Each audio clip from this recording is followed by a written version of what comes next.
Okay, a subscriber wanted some black with gold flake lures. So I'm going to go with a dash of gold powder, probably 2 dashes of gold powder. As we're mixing that up, I'm going to throw some black square glitter in there. We'll inject that into our pre-molds.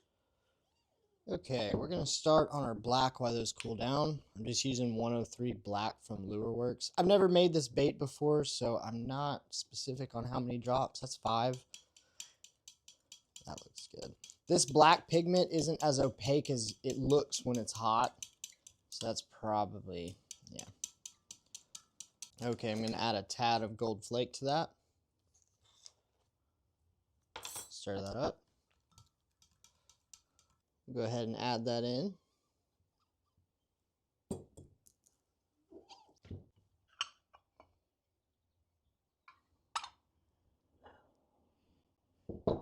All right, let us know what you think.